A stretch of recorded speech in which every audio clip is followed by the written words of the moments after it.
중국에서 풍선을 고고도로 띄우면 3일 후 미국 본토에 도착한다는 사실은 역사를 통해 증명됐고 트럼프 정부 시절에서 있었다고 알려졌습니다. 이런 중요한 시기에 미중 간의 외교 마찰을 일으킬 게 뻔한 정찰 기구를 띄울 수 있는, 다시 말해 시진핑의 지시를 거역할 수 있는 권력 집단이 중국 내에 존재하는가 하는 의문인데요.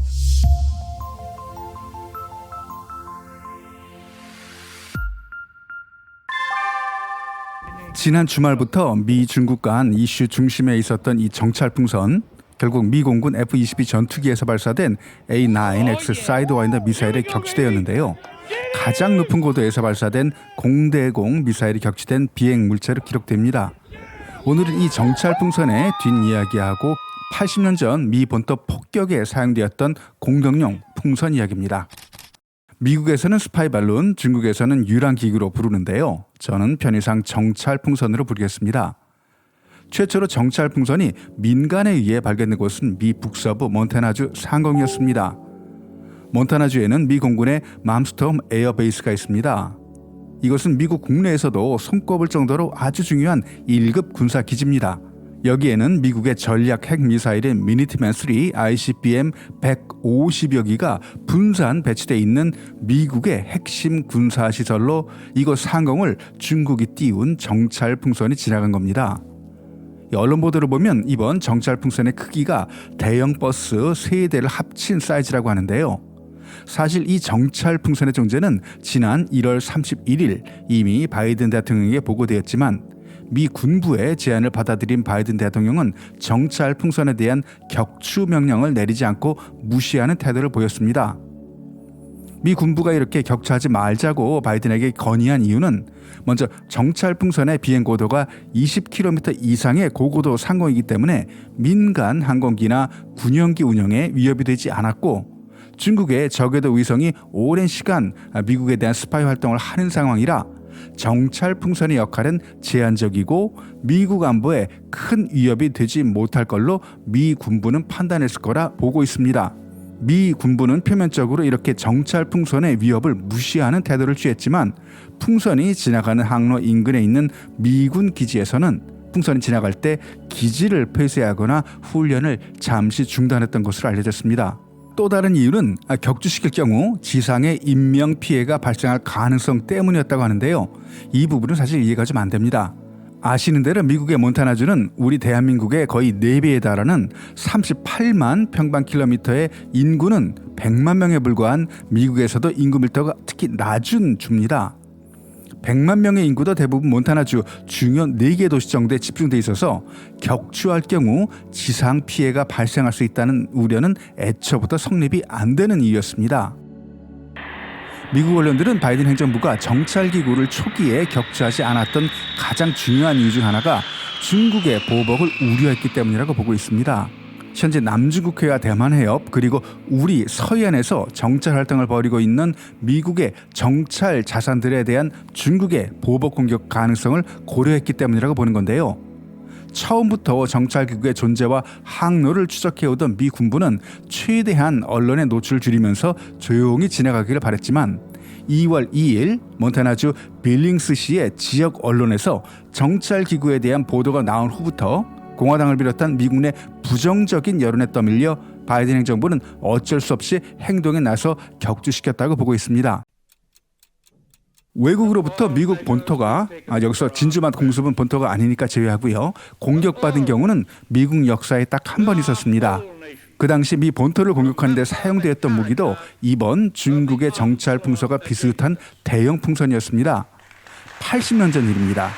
진주만 공격으로 기세를 바짝 올린 일본, 루즈벨트 미국 대통령은 군과 미 국민들의 사기를 진작시키는 동시에 일본에 타격을 입히기 위해 무모할 정도로 과감한 도리틀 특공대를 조직하고 진주만 공습으로부터 5개월 후인 1942년 4월 항공모함에서 이륙한 B-25 폭격기 16대로 일본 동경에 폭격을 가했습니다. 이건 실질적인 타격을 준다기보다는 상징적인 의미의 군사작전이었습니다.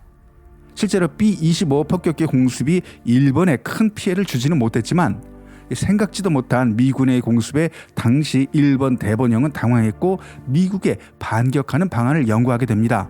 당시 기술로는 태평양을 횡단 미 본토를 폭격할 항공기 개발은 엄두도 못 냈고 일본 기상학자의 기발한 아이디어를 채용 보복 작전을 시작합니다.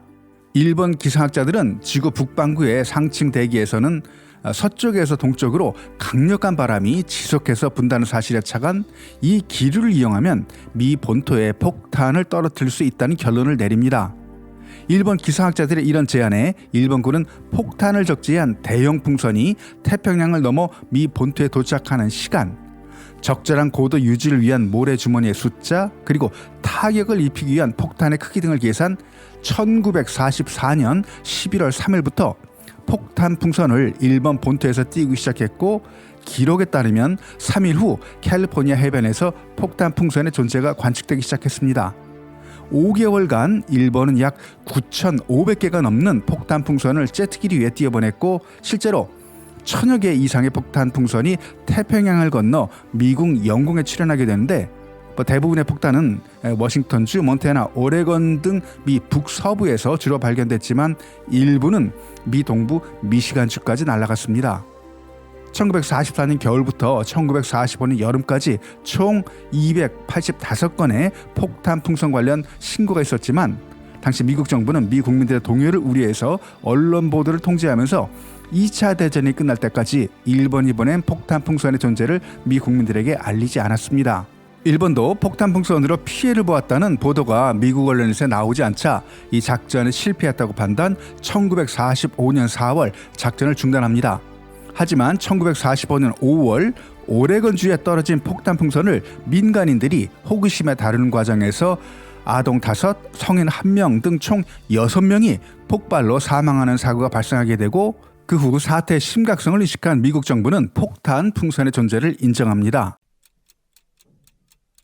정찰 풍선이 발견되고 국제적으로 특히 미국에서 쟁점이 되기 시작한 2월 3일까지만 해도 중국의 기보는 풍선이 중국산임을 인정하면서 스파이 풍선이 아닌 민간 과학연구용이고 제트기류에 계획된 항로를 벗어났다면서 유감이라고 했습니다. 하지만 중국 외교부 발표를 그대로 받아들이기 어려운 건 일본군의 폭탄 풍선 사례에서 보듯이 이 미도에서 대형 기구를 고공으로 띄우면 3, 4일 후에는 제트기류를 타고 태평양을 건너 미국 본토로 흘러간다는 걸 중국이 몰랐을 리가 없을 텐데 중국이 과연 어떤 의도로 정찰 풍선을 띄웠는지는 아직 미스터리입니다.